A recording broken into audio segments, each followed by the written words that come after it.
Okay, rolling into now stage 3. So we've got the cuttings off mist at this point, and we really need to change our environment, right? We've got the roots out, we've pulled the mist back, we're starting to feed, these plants are starting to actively grow and unfold a leaf here and there. And so we want to change the environment and really kickstart things and get it going. So we're continuing to build the EC in the media, a balanced fertilizer program. 150 to 200 parts per million might be a little bit on the high side, but if you're really hungry coming out of prop, you may need that. Maybe you want to be around 100 parts per million nitrogen because you want to be able to control a higher density environment in a liner tray. That's okay too, as long as you're comfortable with your nutrition level and you're not stalling things out.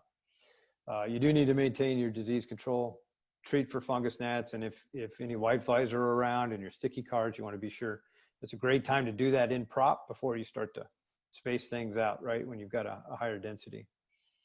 And this might be the first time you apply any kind of PGR. So PGR applications here, you want to stack nodes up. So when you go to plant and pinch, you've got the right number of breaks underneath that pinch. What you don't want is a big, big stretch, any kind of large space between internodes. So at this stage for me, a cyclocell, 750, maybe 1,000, and maybe only want 500 based on where you're at, based on your light levels. But it's a good opportunity to start toning that plant up.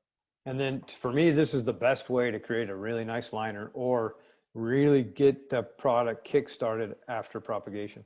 When you're in stage 3, roots are now actively coming out, plants are starting to grow, leaves are unfolding. You need to change your environment. You need an active environment. And what does that look like? It looks like higher light levels. So maybe at this point, you're starting to pull the shade off, or you're opening your shade curtains more and you're going to take the paint off later. Either way, you're raising light levels.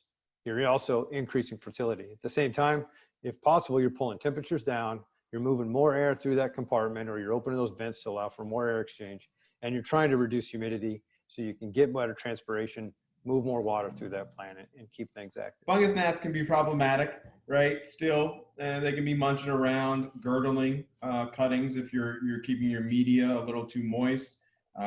Actually, that's a good one to check to make sure that you don't have that happening, because that can sneak up on you pretty quickly.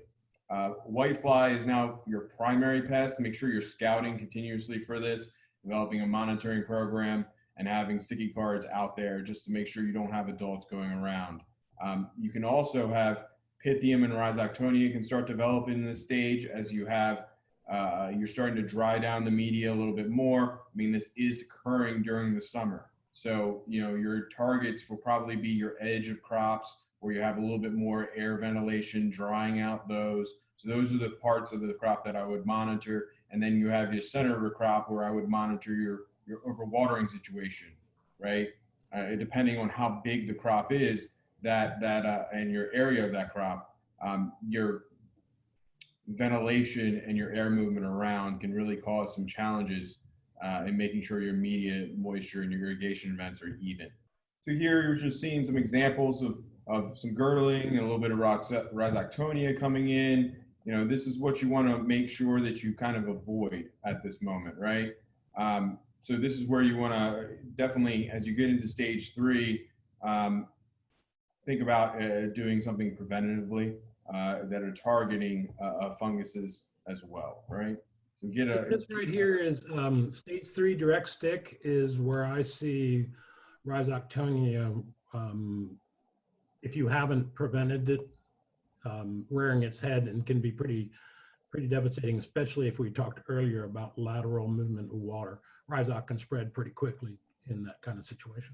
Again, here's some just some biocontrols options that you can use. We do have analogous chemical sprays as well. Again, all this information's in charts form and back in your catalog and available online. We just didn't want to take your time and dive too deeply into this presentation. Here we have a nice example of what you should expect in stage 3.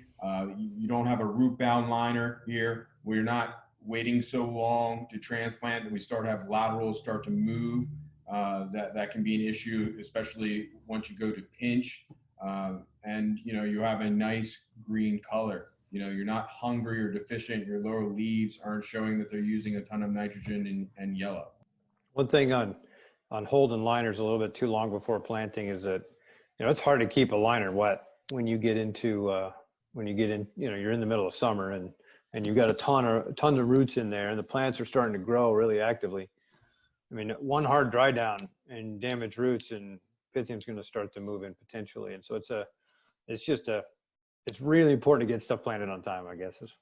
I was just going to say, I'm a huge advocate of plant it as soon as you can pull it. If you can pull it and get it to pull nicely and it's got roots on the outside, you're better to get it in the next environment and get the thing rolling. You can start getting nutrition in the plant and you get air around it and light. You don't get that jammed up stretch and you don't frag your roots. So plant early instead of planting late.